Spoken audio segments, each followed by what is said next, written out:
forecast was, our bull case was $1.5 million in 5 years. So that would have been 2027. We still have time. And we still think that's going to be right. If you just look at the institutional push into Bitcoin, this new asset class, they have to consider it as fiduciaries. When you use those code words, new asset class, what it means, the correlation of these returns are very low compared to those of other assets. Especially as bonds and stocks are becoming more correlated, you need something uncorrelated. Yes, absolutely, absolutely. And so they have to consider it. Now, what are we saying? There are 19.6 million Bitcoin out there right now, and the highest it will ever go is 21 million. Okay, there's real scarcity value. And what is going to happen? The price increase for every institutional dollar pushing in now is going to be much higher than it was last year, 2 years ago. It's, we're going to get into, if these institutions really want to own it, what I found fascinating recently, just learned it this morning, is typically when you go through a price move, a Bitcoin price move to the upside, you usually see long-term holders, which is a metric we monitor. It's an on-chain analytics metric. And it means people who have not moved, or wallets that have not moved their Bitcoin in 155 days or more. Yes. Well, normally when you go through a price move to the upside, a very nice one like we've seen in the last year, that tends to start moving down. And it did that, true to form, but it has reversed in recent days because what we learned is GBTC sold some of its Bitcoin. So those wallets hadn't been changed in a long time, right? Now that is done, at least for the time being.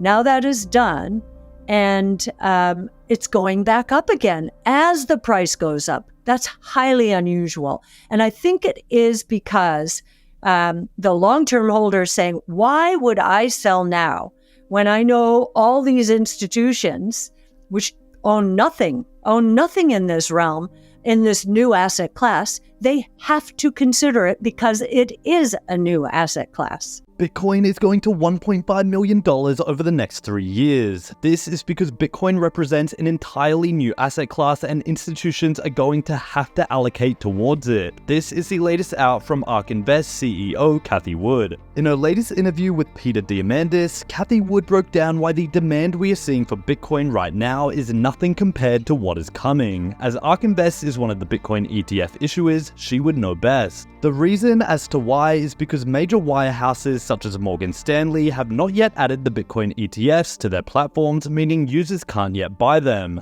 This represents the majority of the investor base, so as the Bitcoin ETFs are slowly rolled out to the entire investment base, we are going to see an avalanche of demand. The other major point Cathie points out is that Bitcoin is an extremely unique asset class. Its return is not correlated to stocks or bonds. This means investors can add it to their traditional portfolios, and modern portfolio theory tells us when you combine uncorrelated assets together in a portfolio, you increase returns whilst not increasing risk. This is the dream of every investor, and it's why Cathie Wood is sure big money and institutions are going to be forced to allocate towards Bitcoin. With Bitcoin's limited cap supply at 21 million, its price is only going to go in one direction. Make sure to stick around to the end of the video where Cathie breaks down why she's also bullish and buying up Ethereum and even Solana. Also guys, only a small percentage of my viewers are actually subscribed. If you enjoy finance content, consider subscribing or liking the video. It's free and you can always change your mind. Now here's Cathie Wood with her extremely bullish Bitcoin outlook. What's interesting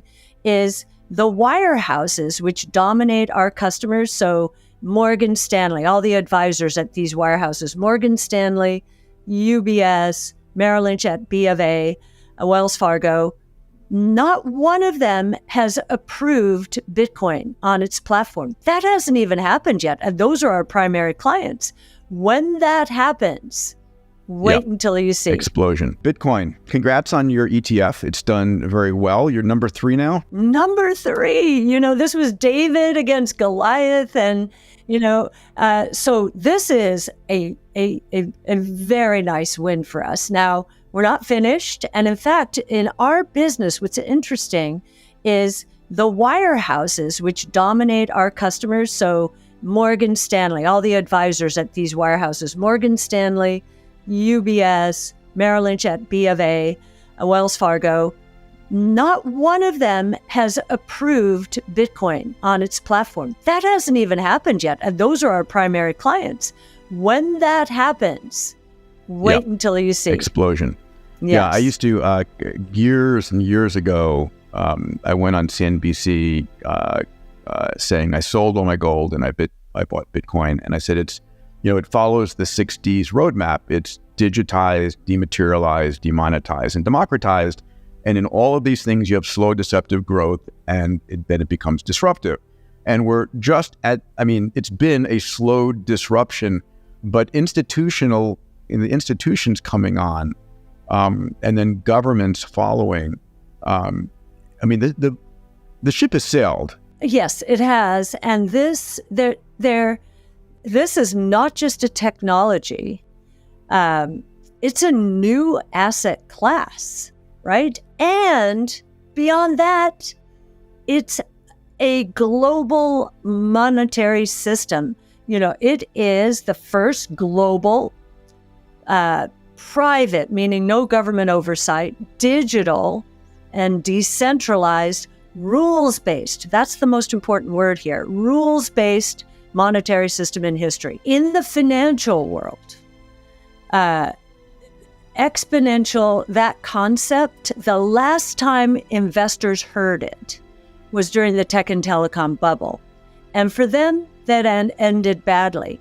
Now they just don't believe it. They don't believe it's possible to sustain growth rates at 15, 20, 25% plus per year. But what we think is going to happen is not exponential growth, but super exponential growth as we get the convergence between among technologies out there. In 2017, when Bitcoin was below $1,000, and there was a war going on between the Bitcoin maximalists and those focused on the Ethereum network.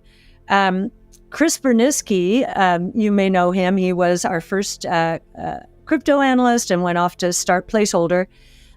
He decided, we should have a meetup at our office between the Bitcoin and Ethereum supporters, and we'll provide rules of the we'll provide rules of the road.